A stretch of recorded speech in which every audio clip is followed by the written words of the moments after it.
그럼 제가 오른쪽 화면을 지금부터 하나하나 설명을 해드릴 텐데요. 이미 태풍 카눈이 훑고 지나간 지역들도 피해가 만만치 않았습니다. 먼저 이현정 의원. 네. 여러 사진들을 하나하나씩 만나볼 텐데 특히 창원이요. 버스 바닥을 뚫고 맨홀 뚜껑이 솟구쳐 올렸던 좀 아찔한 상황도 있었습니다. 그렇습니다. 창원 시내 101번 버스인데요. 이 101번 버스가 정차해주고 있는 와중에 밑에 있는 이 맨홀 뚜껑이 치솟아 올랐습니다. 당시 승객들은 한 5~6명 정도 타고 있었다고 그러는데요. 저게 이제 밑에 바닥이 뚫리면서 저 바로 맨홀 뚜껑이 차 안으로 들어온 겁니다. 그래서 굉장히 이제 그 차가 피해를 입었는데 이 차가 전기차라고 그럽니다. 전기차고 이 배터리는 이제 위에 있습니다. 버스 위에 있기 때문에 그 피해는 좀 적었는데 이게 이제 중국산 버스라고 그래요. 그래서 중국산 버스가 밑바닥이 대부분 다 플라스틱으로 되어 있다고 그럽니다. 예. 그래서 이게 지금 뚫린 그런 피해를 입었고요. 그다음에 이제 이 구미에서는 400년 된 반송이 이제 쓰러졌습니다. 이 반송 같은 경우는 이제 높이가 한 13.1m, 둘레가 한 4m 정도 되는 반송인데 아시겠지만 반송이 굉장히 가지가 많고 아름답기로 소문이 나 있죠. 예. 근데 그 반송이 지금 이렇게 쓰러진 모습을 보여주고 있습니다. 더군다나 우리나라의 대표적인 천연기념물 103호인데요.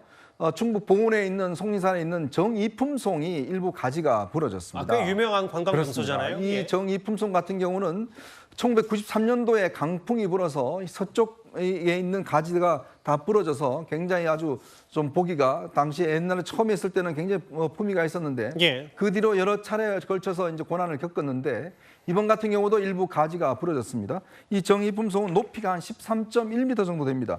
16.5m 정도 됩니다. 둘레가 한 5.3m 정도 되고요.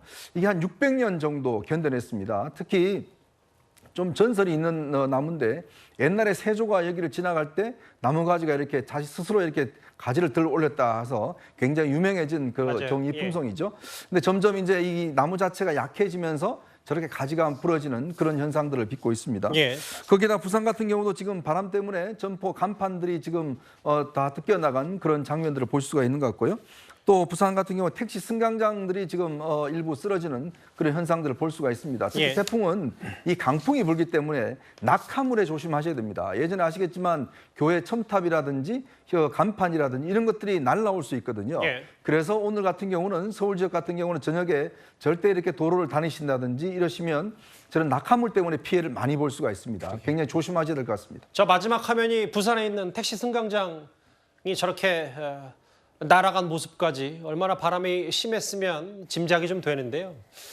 재난 전문가이신 이제 문현철 부회장님, 네. 이 사실 맨홀 뚜껑도 그렇고 지금 이번 태풍의 특징도 바람도 세지만 천천히 올라오면서 비바람도 거세고요. 뭔가 시민들 대비책도 좀 더 특별해야 되는 건 아닙니까 싶은데 어떻게 좀 판단을 하십니까? 네. 우리는 이 태풍을 맞이하기 전에 지난 6월, 7월에 예, 큰 폭우 재난을 경험을 했습니다. 그렇죠. 네. 이 폭우 재난에 한 가지가 더 추가된 것이 태풍인데요. 예. 강풍이 추가된 거죠. 그래서 우리는 이미 이런 그 국가적 재난을 경험을 했는데 이 태풍이 얼마나 매년 반복되고 있지만 태풍이 얼마나 우리에게 그런 그 위험을 주는 것인가에 대해서 다시 한번 경각심을 가져야 된다. 특히 지금 앞에서 보신 것처럼 이렇게 그 맨홀 뚜껑이 저렇게 무거운 맨홀 뚜껑이 버스 바닥을 뚫고 올라올 정도라면 이렇게 그 수압의 힘, 자연의 힘 이런 것들이 얼마나 큰 것인가를 한번 다시 생각을 해봐야 되고요. 예. 특히 우리가 앞에서 앵커께서도 말씀하셨지만 그 외출을 하지 않는 것이 아주 중요하다라고 하는 점, 예. 그리고 시민의 행동 수칙 같은 것들을 집에서 이렇게 되뇌이면서 이렇게 좀 시간을 보내는 것이 나와 내 가족을 보호하는 귀중한 지혜이다. 이렇게 말씀드리고 싶습니다. 예, 네, 저 지금 제가 그 반송나무를 보고 그 충북 보은 지역에 그럼 과연 얼마나 바람이 불었는지를 확인을 해봤습니다. 예. 그랬더니 1최대 순간 풍속이 보은 지역이 18 초속 18.7m였습니다. 예. 이게 사실 우리가 그동안 뭐 보도를 하면서 초속 35m 이상이면 기차가 전복된다 이런 얘기를 많이 하면서 경각심을 드렸는데요. 18.7이라고 하면 약하게 느껴질 수도 있습니다. 근데 하지만 사실 15m 이상만 돼도 간판이 떨어져 나갈 정도입니다. 초속 15m만 돼도. 네, 그렇습니다. 그렇기 때문에 저렇게 반송나무, 오래된 나무가 가지가 부러질 정도로 예. 우리 동네의 풍속이 좀 약해 보이더라도 언제든지 태풍은 위험할 수 있다는 것을 시청자분들도 계속 생각해 주셨으면 이게 사실 좋겠습니다. 기상청 관측 이래 이런 이례적인 행보가 없었잖아요. 태풍 카눈이 이제 남에서 북으로 관통하는 한반도를 꿰뚫고 지나가는 태풍인데 심지어 속도도 천천히 가고 있고 더더욱 상륙하자마자 그리고 비바람은 물론이고 비를 충분히 머금은 건 물론이고 지금 바람도 세차기 때문에 앞서 부산에서 얼마나 바람이 많이 불었냐면 뭐 한 남녀가 이제 걸어가는데 이제 제대로 몸을 가누지 못할 정도의 세찬 바람이 지금 부산에서 불었다. SNS를 통해서 올라온 영상도 충분히 오늘 오전 상황도 좀 확인할 수 있습니다. 앞서 속보 하나가 잠깐 지나갔는데 부산 말고요. 지금 인명피해가 좀 발생했다는 속보 하나가 들어왔거든요. 보시는 것처럼 한반도를 강타한 태풍 카눈 한 명이 사망하고 한 명이 실종된 게 이제 공식적으로 집계가 됐는데 어디서 어떤 사고로 저런 인명피해가 일단 났는지 실종자 수색은 어떻게 진행이 되고 있는지 저희가 속보 들어온 대로 바로 전해드리도록 하겠습니다. 특히 지금 문 부회장님, 부산, 창원 중심으로 지금 지하차도들은 다 통제가 됐는데 사실 저희가 오송 지하차도 참사 교훈도 있고 지하차도 통제가 이번에 좀 선제적으로 이루어진 것 같더라고요. 네. 이렇게 폭우 태풍이 밀려올 때 가장 인명피해를 방지하기 위해서 해야 될 일은 지방자치단체가 특히 기초시군구가 현장을 가장 잘 압니다.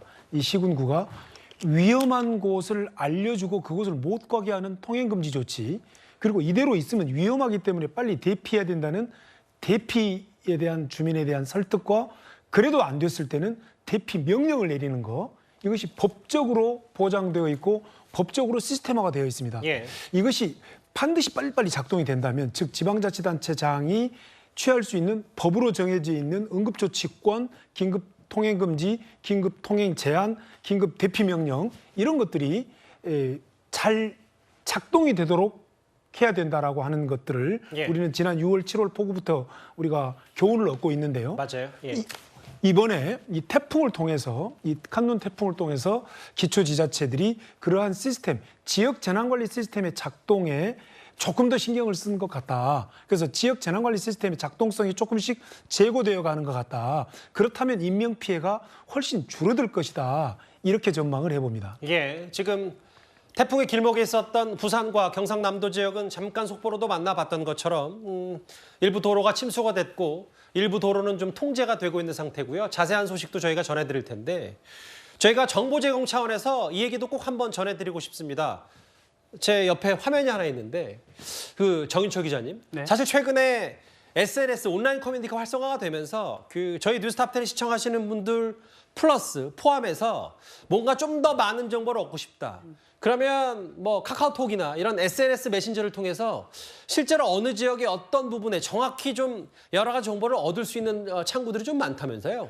네, 그렇습니다. 뭐 각종 이제 온라인 웹사이트라든가 이제 어떤 메신저 프로그램 속에 여러 채팅방이 활성화되면서 동네에서 있는 이 기상 예보에 대한 정보를 공유하고 있는 건데요. 사실 뭐 기상청 동네 예보를 들어가면 볼 수는 있겠죠. 근데 이제 방송에서는 전국적인 단위를 다루다 보니까 맞아요. 이제 일반 시민들은 좀 더 빠르게 이런 정보를 얻기 위해서 이런 플랫폼들을 활용하는데요.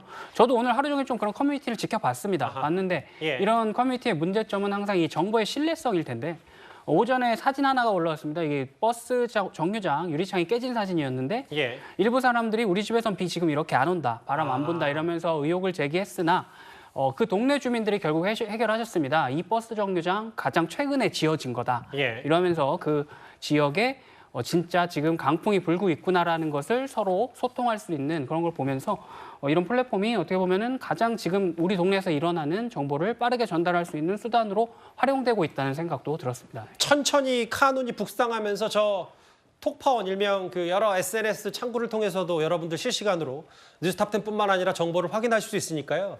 어쨌든 준비를 단단히 하는 게 제일 중요할 것 같습니다.